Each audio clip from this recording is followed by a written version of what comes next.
Hey girlies, welcome back to my channel. It's your girl 𝐤𝐲, it's your girl 𝐤𝐲, and I'm back in the building with another mother freaking video. I know my girlies, especially for my newbies, y'all don't know what to do. You trying to install a wig, you don't know what products to get, what products work, all that good stuff. I got you, okay? I got you, sis. Alright, so obviously the first thing you're gonna need is a wig, okay? I'm gonna tell you guys this right now. You do not need an expensive wig, okay? Let's just cut that out. You do not need a $200-300 wig to start installing. Okay, what I would recommend you guys to do is get a synthetic wig. This wig that I got on right now, baby, she's synthetic. Stop playing with it. Okay, synthetic. I didn't do no plucking, y'all. She speaks for herself and she's giving what she's supposed to give. Her name is Julianne. She is 24 inches and it's a 13x6 lace frontal. It's an HD transparent lace. It comes with an elastic band just in case you guys want to wear it glueless. Half up, half down. You can put her in a ponytail. You can do a side part, a middle part. Baby, this wig has everything you need, especially as a beginner. So definitely recommend this. I think she was 60 bucks. You need you a cheap wig, okay? Outre Julianne, she gonna get you right. She gonna have you looking like you came out of a salon chair in no time. So that's first. Alright, so the next thing you're gonna need is some mesh caps, or you can use a regular stocking cap. I don't do any type of ball cap method. I necessarily just go with a black mesh cap. So these are what the mesh cap looks like, okay? And like I said, it allows your hair to breathe. I just used to do 8 cornrows going straight back, but I just switched it up and just do flat twists. So it's still the same way, it's just not cornrows, it's just flat twist. And I tuck all my hair under here. So if you're going to be going in to use these stocking caps, you definitely have to tint the stocking cap or put foundation on the stocking cap so it will match your skin complexion. The reason why I don't like using these, because 9 times out of 10 I can see the stocking cap through the lace, and that has always been a pet peeve of mine.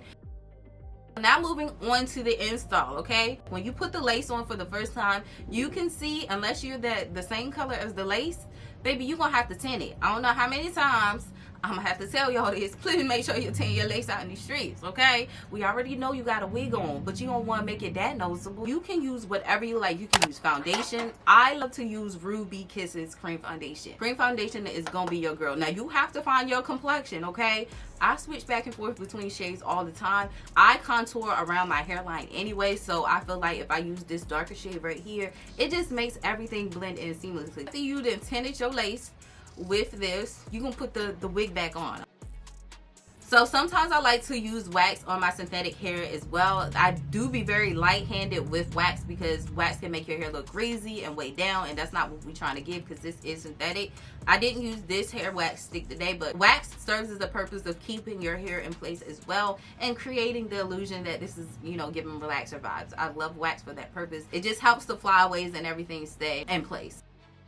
And I always hot comb before I cut my lace off. I'm gonna go in with my Indus hot comb, okay? I got this from Amazon, I think $15-20.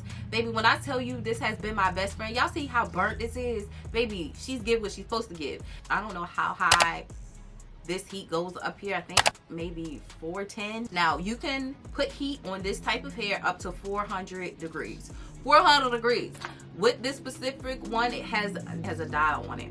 So I just put it between 10 and 15, depending on the texture of hair. It's giving silky yaki. I put it on 15. Hot comb everything back away from the hairline before you secure your wig down, okay? I like to do that. That's just a personal preference of mine. So, you know, I comb everything back, and y'all see when I'm hot combing how good this hairline look. The one thing I loved about this specific wig is that when you pull the baby hairs back into the hairline, it still look plucked. Chef's kiss, okay? Chef's kiss. So I applaud Outre for that. So the hot comb serves the purpose of having everything looking nice, neat, and laid. Once we hot comb everything back into the hairline, we're gonna go in and cut off the lace. I feel like it's so much easier to do it that way. You can see where you land your wig at, and it's just less frustrating. To cut off your lace, you can use an eyebrow razor or you can use a pair of scissors. You really have to try different things to see what you like, and I honestly have tried the eyebrow razor method and I don't like it. With these scissors, like I said, I got them off of Amazon. I like to cut very close, okay? Very close to my lace, because I feel like when I have a lot of lace left over that I have to blend, I've realized that that's when my wig starts rippling, 1, and 2, I just don't need all that extra lace down here. I just don't. So I feel like it makes it look very unrealistic. So then I like to create jagged edges. But yeah, I just go up, down, up, down, up, down, up, down, up, down. So the easiest thing to do to make sure that the wig is sent behind your ear, depending on the construction of the wig, is to create a part along your ear and cut directly where you parted it, and I promise you it should lay super duper flat. So now we're gonna get into melting your lace. I'm probably being biased when I say this, but I think that lace spray is easier to use to install your wigs versus lace glue. To each his own. Alright, so the two products that I like to use are my EBIN lace spray. Okay, everyone knows about the EBIN spray in the black bottle. Fast drying, no residue or buildup, 20-time holds for lace, and it's sweat resistant. This is the product that I pick up for the summertime. Hands down. The reason why is because it's hot outside. I have no other choice but to use this on the summer because I be sweating and ain't nobody got time for that. In the humid, okay? I need that extra hold. I need it all. For the winter fall time, I don't need as a strong hold. However, this is a supreme version of this as well. It has keratin and biotin in it. Helps your lace be undetectable, long-lasting hold, no residue, and it preserves the edges. Let me be clear, this is not glue, this is this lace spray. But to remove this, I just use water. I saturate the whole hairline with water and it just lifts right up, and I follow up with a makeup wipe to just wipe everything off. So this is going to take us into creating your part. I feel like if you're a beginner, just do a middle part. It's easy, it's simple. The way I do my middle part is I start from the bridge of my nose, like this. And then I just follow this comb, the end of the rat tail comb, all the way up. Take it to the middle of my head, and boom, a middle part. Now you might have to do it a few times before it looks right, but I promise you, you're gonna get a clean, crispy middle part every time. When you are installing your lace, please work in sections. I like to work from middle, left to right, or vice versa, okay? But I always start in the middle. In the fall, springtime, I use like a layer and a half or just a layer itself because it's not humid outside. So I spray this section first, and then I go ahead and take a blow dryer. You need a blow dryer, okay? If you don't have a blow dryer, get you one. You can go to the beauty supply store. You can go Walmart, Ulta, Sally's. They all got hair dryers, okay? But I actually got this one from Amazon. This is the KISS 1875 Pro. This has 3 settings on it: warm, hot, and cool, and it has 2 fan settings on it, which is low and high. I also like to use the attachment because it helps the air concentrate on the section that I'm working on at that time. If it's cool in my house, I'm going to use warm air. If it's warm in my house, I'm going to use cool air. Once I spray my little product, I take my little finger and blend it back into my hairline.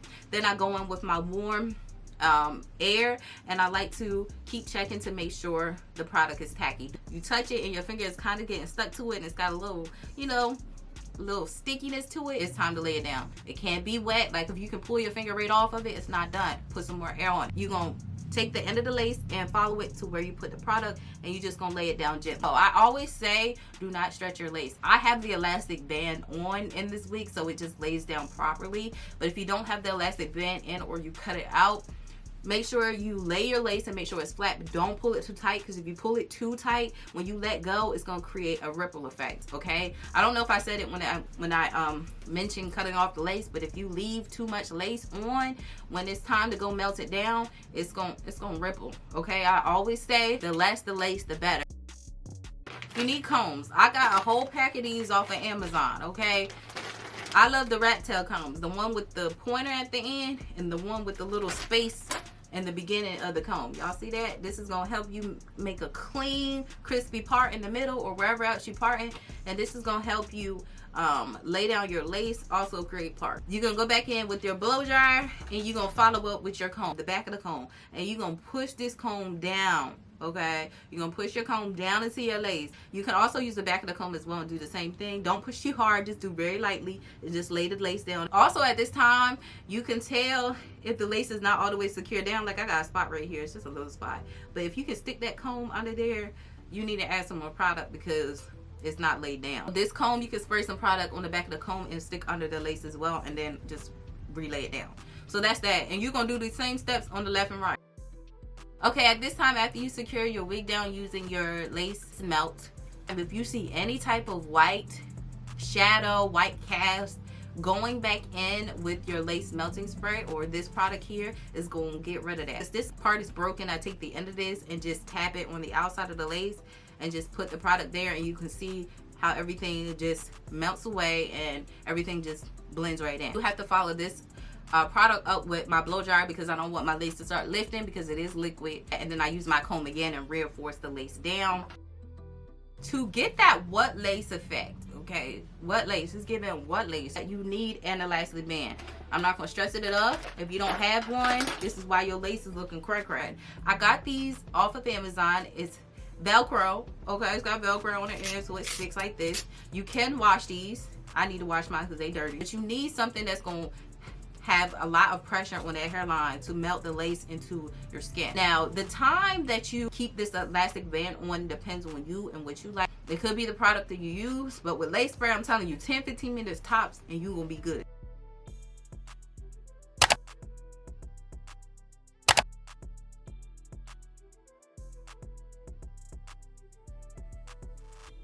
What you're gonna do as far as defining your middle part, you need to go back in with that same cream foundation. These are level 13, so pretend this was my level 12, which I gotta find because I need that. Oh, it's on the floor. I ain't going down there and pick it up. You always have a lighter shade and a darker shade, but 9 times out of 10, I'm just gonna use the lighter shade to define the part. So you're not gonna do nothing but take an angled makeup brush. It's got an angle on. This is the Morphe M165 brush. So I just take it and I just go straight down the middle, and boom, my middle part is defined.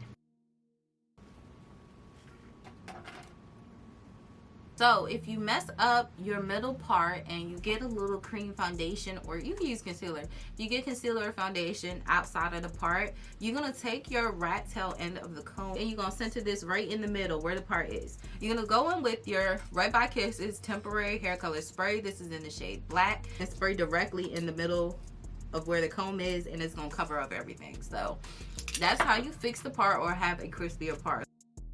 So this next step, you can either install your baby hairs or just leave them without. It depends on what you like. If you don't like baby hairs, you can just skip this step, but this is for my girls who want to do baby hairs. Baby hairs be getting on my nerves, and it's going to take you time. Sometimes I do them dramatic like today, and sometimes I do them very small. So it really depends on my hairstyle and how I'm feeling. So I like to do like a side part when I do my baby hairs because I feel like it just makes it look more natural in my personal opinion. When I just leave them at the base of their hairline and start there, I just feel like it's giving wiggy. So I like to curve, make a little curve in it so it can have a little bit of shape up there, if that makes any sense at all. Now, depending on how thick or thin you like your baby hairs, the more hair you take out, the thicker the baby hairs are going to be.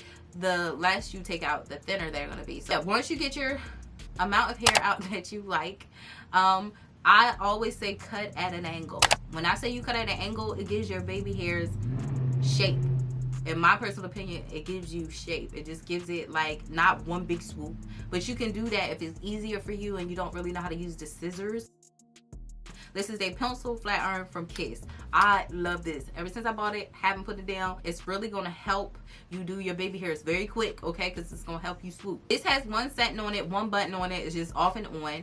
This, I don't know what the highest heat is since it only has off and on button. It goes to the highest heating setting. This has never melted any of my synthetic wigs at all when I curl my baby hair. So this is a good product for synthetic wigs as well. So basically, after I cut it, I go in and curl towards my face on both sides. So you're gonna need an edge brush. It looks like a toothbrush, but it's dual ended.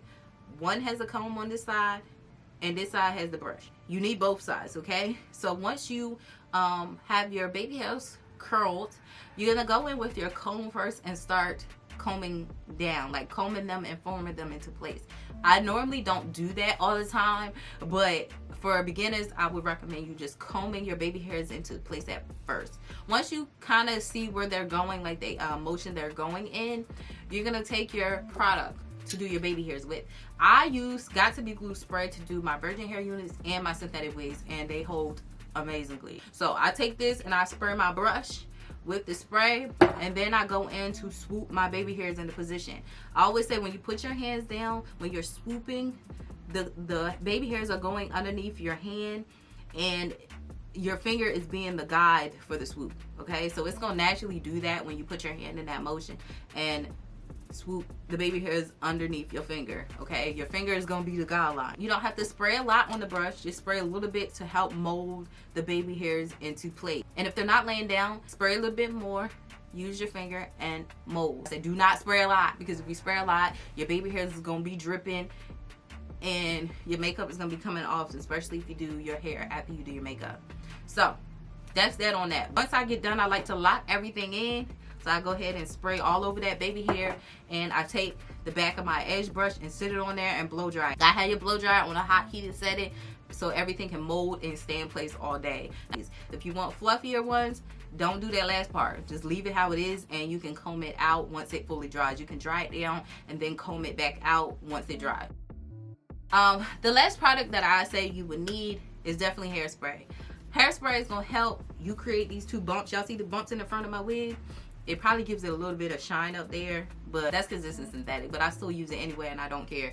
So this is the Sebastian Reshaper Spray. Like I said, this is a little bit on the pricier side for a hairspray, but this works with my synthetic wigs and my virgin hair wigs. It's like it's a hold, but it's not holding to the point where you can't comb it out if need be.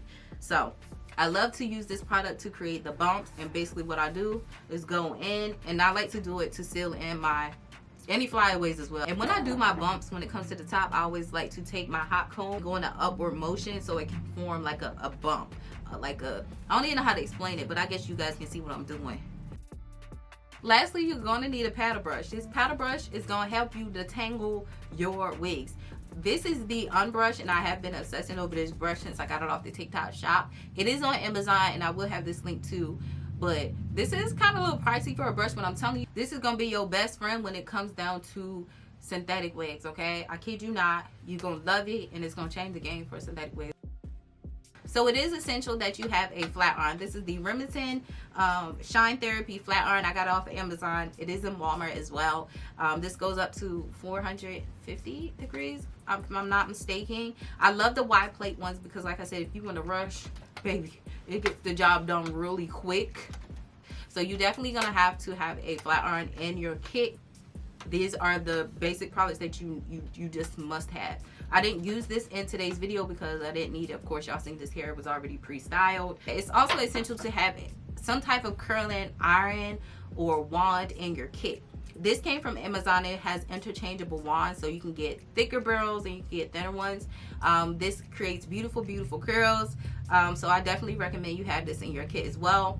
But if you're not too advanced and you're just starting off with straight hair, a flat iron is fine. But like I said, if you want to start curling your hair, these are easier to create curls in your hair versus a traditional curling iron. So foam wrap lotion. Foam wrap lotion is also key depending on what type of hair you are installing. With this, I use this on virgin hair, and I also use this on synthetic wigs as well. So I feel like you definitely need to have some type of foam wrap lotion in your kit. Trying to keep it very basic because the more products, you know, the more confusing it gets, but I feel like the products that I've shown you guys today is what you need for a basic install. Basic install, nothing more, nothing less. So that is going to bring us to the end of this video. Oh, let me give y'all a rundown on the hair just in case you guys were wondering my thoughts. 10 out of 10, period. So Julianne by Outre, I give her a 10 out of 10. I don't have no complaints. It did tangle up on me when I was trying to, you know, position the hair in the way that I wanted it to lay. So I did get some tangling there. Minimum shedding, okay. Lace impeccable. I love how this lace feels on my skin. Like I said, I use the elastic band as well to help secure the wig down, so you can wear it glueless if you want. I don't ever wear my wigs glueless. That's just my personal choice, but you can. Love the construction of the wig. What I say is big head friendly. If you don't have enough room, cut the elastic band out and they'll fit on better. Okay, so that's that on that, y'all. I love this wig. This wig is giving what it's supposed to give. So that is the end of today's video. So I hope I helped you guys out, gave you guys a little bit of tips and tricks on how to install your wigs, especially for beginners, and also the products that I feel that you would need in your kit to do a basic install. So I really hope you guys enjoyed today's video. If you did, don't forget to give me a thumbs up. And into my next one, your girl will see you later. Bye, guys.